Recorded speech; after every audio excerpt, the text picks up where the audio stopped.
बंधु माने आपण मानकु समस्तंकु ओडिया नववर्ष तथा पणा संक्रांति उपलक्षे अनेक शुभेच्छा एवं शुभकामना।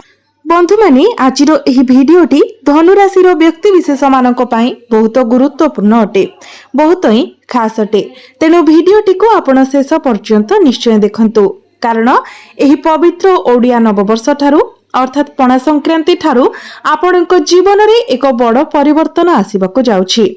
कारण ग्रह नक्षत्र मानकर चलन रे एक बड़ परिवर्तन हेबा पई जाउछि, जहा फल रे आपणक जीवन रे लागि रहितिबा समस्त दुख कष्ट एवं समस्यार शेष हेबाको जाउछि। एही पणा संक्रांति ठारू पुनर्बार आपणकर जीवन को खुशी फेरिबाको जाउछि। यार कारण हेउछि सूर्य जे कि ग्रह मानकर राजा अटंती, से निजर राशि परिवर्तन करूछंती, मेष राशि रे प्रवेश करूछंती। यार अर्थ हेउछि सूर्य हेउछंती आपणकर कुंडली रे पंचम भाव रे गोचर करबाको जाउछंती एवं पंचम भावटी को अत्यंत शुभ बोली माना जाय थाए। यह व्यतीत मंगल एवं बुध आपणकर चतुर्थ भाव को चलन करिवे, जहां आपणकर भाग्य रे एक विराट सकारात्मक परिवर्तन आनिबो। एही पणा संक्रांति परे आपणकर जीवन रे एपरि गुरुत्वपूर्ण घटना घटिबो एवं आपण एपरि आनंददायक खबर पाइबे जहां आपण पूर्वरु केबे स्वप्न रे मध्य कल्पना करि नथिबे। आपण आपणकर जीवन रे बड़ खुशी खबर पाइबाको जाउछंती। विभिन्न दिगरु आपणकर पाखको अर्थ आसीबो।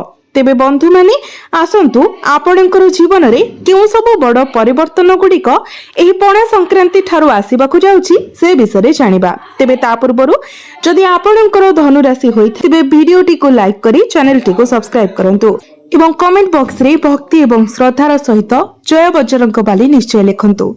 तो बंधु माने वर्तमान आपणकर स्वास्थ्य जनित समस्या देखा जाउछि। आपण कठिन परिश्रम करिबा सत्वे आपणको आपणकर परिश्रमर फल मिलि पारु नाही। आपणकर परिवार रे मध्य स्वास्थ्य समस्या लागि रहुछि। ऋण रो भार आपणको ऊपर बढ़ी जाउछि। आपण आर्थिक भाराक्रांत हो जाउछंती। आपणकर परिवार रे खुशीर अभाव रहुछि। आपणकर शिक्षा एवं क्यारियर रे आपण अनेक बाधा विघ्नर सम्मुखीन हेउछंती किमा अत्यधिक मानसिक चाप एवं चिंता रे आपण समय बिताउछंती। आपण अनावश्यक खर्चर सम्मुखीन हेउछंती। सामाजिक प्रतिष्ठा किमा स्वीकृतिर अभाव रहुछि। चाकरी पाइबा पई आपण संघर्ष करि चलिछंती। आपणकर पिलामानंक पई आपण चिंतित रहुछंती। व्यवसाय रे मध्य क्षतिर सम्मुखीन हेउछंती। प्रेम जीवन रे अनेक असुविधार सम्मुखीन हेउछंती। तेबे जदि एही भली किछि समस्या आपणक जीवन रे लागि रहितिला, एबे सबो समस्या दूर हेबाको जाउछि। सूर्य आपणकर पंचम भाव को प्रवेश करिबाको जाउछंती एवं आपणको सर्वोच्च एवं अनुकूल फल प्रदान करिबाको जाउछंती। आपण आपणकर शिक्षागत कार्य रे उल्लेखनीय प्रगति एवं सफलता अनुभव करिवे। छात्र माने निजर शिक्षा क्षेत्र रे गुरुत्वपूर्ण परिवर्तन देखिबे। से माने उच्च शिक्षा पई बाहर को जाई पारंती किंबा एक नूतन स्थान रे एडमिशन नहीं पारंती। एही पणा संक्रांति परे जदि आपणकर किछि एग्जाम अछि, कॉम्पिटिटिव एग्जाम अछि, प्रतियोगितामूलक परीक्षा अछि किंबा सरकारी स्तरीय परीक्षा अछि, तेबे आपण निश्चित भाबरे शुभ फल प्राप्ति करिवे। एहा व्यतीत जदि आपण कोनोसी कंपटीशन ने पार्टिसिपेट करिबा पई चाहुछंती, कोनोसी स्पोर्ट्स रे पार्टिसिपेट करिबा पई चाहुछंती, तो सफलता आपणक पई निश्चित। आपण विभिन्न फॉर्म फिलअप करि पारंती किंबा कोनोसी नूतन स्थान रे आपण एडमिशन नै पारंती। आपणकर समस्त इंटरव्यू रे मध्य आपण सक्सेस हेबार संभावना अछि। शुक्र एबे आपणकर पंचम भाव रे गोचर करूथिबारु आपणकर प्रेम जीवन सुखद हेबा पई जाउछि। आपणकर प्रेम जीवन रे लागि रहितिबा जे कोनोसी समस्या असुविधा मनांतर मतांतर भूल बुझामणा जहां आपणकर प्रेम जीवन को कष्ट देउथिला, से सब समाधान हेबाको जाउछि। जदि आपणक मध्य रे कथावार्ता बंद होई जायतिला, ब्रेकअप होई जायतिला, तो पुणी थरे आपणक मध्य रे पैचअप हेबार संभावना अछि। यह सहित जदि आपण सिंगल अछंती, तो आपणकर जीवन को नूतन साथी आसीबार संभावना रहुछि। आपण केवडे बुलिबाकू जाई पारंती। जदि आपणकर विवाह योग्य बयस होई जायछि एवं आपणकर विवाह होई पारु नथिला, तेबे आपणक घर को विवाह प्रस्ताव आसी पारे एवं आपणकर विवाह मध्य चूड़ांत होई पारे।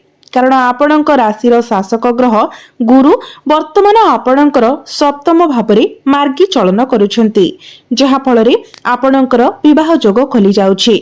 मंगल एवं बुध आपणकर चतुर्थ भाव में गोचर करिवे एवं आपणकर दशम भाव में सेमानकर दृष्टि रहिबो। यह आपणकर क्यारियर रे एक बड़ परिवर्तन आनिबार संभावना सृष्टि करुछि। आपणकर चाकरी रे स्थानांतर होई पारे किंबा एमएनसी रु आपणको जॉब ऑफर आसी पारे।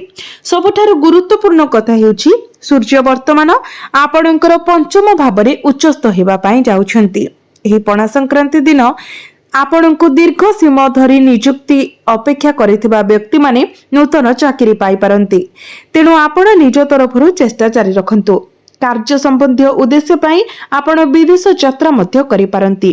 एही समय मध्यरे आपणकर स्वास्थ्य सेवा क्षेत्र, आर्थिक, मार्केटिंग एवं शिक्षकता वृत्ति रे कार्य करुथिबा व्यक्ति माने गुरुत्वपूर्ण सफलता पाइबार संभावना अछि। आपण आपणकर कर्म क्षेत्र रे सम्मानित हेबे, कारण सूर्य आपणकर एकादश भाव में दृष्टि देवे एवं गुरु मध्य एकादश भाव को दृष्टि देउछंती। एही समय हठात आर्थिक लाभ मिल पारे। विभिन्न दिगरु आपणक पाखकु टंका आसीबो। आपण धन अर्जन पाई अनेक रास्ता पाइबे, जहा फल आपणकर आय रे वृद्धि हेबो। आपण आपणकर व्यक्तिगत रोजगार एक अंश संचय करबा आरंभ करिवे। सूर्य आपणकर भाग्य भावर अधिपति होइथिबारु एही समय मध्यरे आपणकर भाग्य उज्जवल भावरे चमकिबो। आपणको आपणकर जीवनर प्रत्येक क्षेत्र रे भाग्यर साथ मिलिबो। भाग्य साथ देउथिबारु अल्प परिश्रम रे आपण अधिक सफलता लाभ करिवे। आपणकर समस्त स्थगित कार्य बिना बाधारे आगको बढ़िबो। एही पणा संक्रांति परे आपण जमी किंबा संपत्ति किनि पारंती, नूतन जानवाहन किनि पारंती किंबा नूतन गृह इत्यादि निर्माण करि पारंती। आपण भ्रमणर आनंद उपभोग करिवे। कोनोसी दूर स्थान को आपण यात्रा करि पारंती किंबा कोनोसी धार्मिक स्थान को जाई पारंती। कोनोसी संपत्तिर आपणको लाभ प्राप्ति हेबो। एहा व्यतीत आपणक जीवन रे जो सब समस्या लागि रहिथिला सेथिरो मध्य आपणको मुक्ति मिलिबो। जदि आपणकर स्वास्थ्य संबंधी किछि समस्या थिला, आपण शारीरिक भावरे सुस्थ अनुभव करिवे। ऑनलाइन क्षेत्र, डिजिटल मार्केटिंग, ट्रैवलिंग एवं आईटी क्षेत्र, निर्माण किंबा वैषयिक क्षेत्र रे काम करुथिबा व्यक्ति माने अत्यंत शुभ फल पाइबे। एही पणा संक्रांति परे ऋण भार रे बुड़ी रहितिबा व्यक्ति माने सेमानंकर समस्त बकेया देय परिशोध करि पारिबे, जहा द्वारा आर्थिक दायित्वरु संपूर्ण मुक्ति मिलिबो। जेहेतु गुरु आपणकर सप्तम भावरु आपणकर प्रथम भावको तांकर मंगल दृष्टि पकाइछंती, तेणु आपण एही पणा संक्रांति परे पिता मातांक ठारू साहाय्य सहयोग प्राप्ति करिवे। पिता मातांकर सुख आपणको प्राप्ति हेबो। एही परिवर्तन परे आपणको गर्भधारण पाई मध्य समय अनुकूल रहुछि। वाणिज्य क्षेत्र रे नियोजित व्यक्ति माने सेमानंकर व्यवसायिक उद्यम रे उल्लेखनीय अभिवृद्धि एवं उन्नति देखिबे। एही समय मध्य आपण एक नूतन व्यवसायिक उद्योग किंबा पार्टनरशिप बिजनेस मध्य आरंभ करि पारंती। आपणकर डेली इनकम बढ़िबो एवं आपणकर ग्राहक मध्य बढ़िबाकु लागिबे। आपणकर वैवाहिक किंबा घरोई जीवन रे जे कोनोसी समस्या लागि रहितिला ताहा समाधान हेबो, जहा एक सुखद एवं सुसंपन्न समय पई पथ प्रशस्त करिबो। एहा सहित आपणकर जीवन साथी तांकर क्यारियर रे आपण ग्रोथ देखिबाकु पाइबे एवं से माने सम्मुखीन हेउतबा जे कोनोसी स्वास्थ्य संबंधी चिंता मध्य दूर हेबो। घरोई विवाद दूर हेबो एवं आपण पारिवारिक सुख पाइबे। आपणकर कम्युनिकेशन स्किल बहुत स्ट्रांग रहिबो। शेयर मार्केट किंबा स्टॉक मार्केट रे जड़ित व्यक्ति विशेष माने लाभ पाइबे एवं अत्यंत शुभ फल पाइबे। तो एपरि अनुकूल फलाफल प्राप्ति सुनिश्चित करिबा पई आपणको प्रतिदिन गुरुंकर बीज मंत्र 108 थर पाठ करिबा पई पड़िबो। प्रत्येक गुरुवार दिन आपण कदली गछ मूल रे हळदी मिश्रित जल अर्पण करंतु। एहा सहित प्रत्येक दिन संध्या समय आपण हनुमान चालीसार पाठ करंतु एवं प्रत्येक दिन उदित सूर्य को आपण तंबा पात्र रे जलार्घ्य अर्पण करंतु। अधिक शुभ फल प्राप्ति करबा सहित आपणकर भाग्य रे मध्य उन्नति आसीबो। तेबे बंधु माने आपणकर जीवन मंगलमय हेउ, एहा ही ईश्वरंक निकटरे मोर प्रार्थना। धन्यवाद।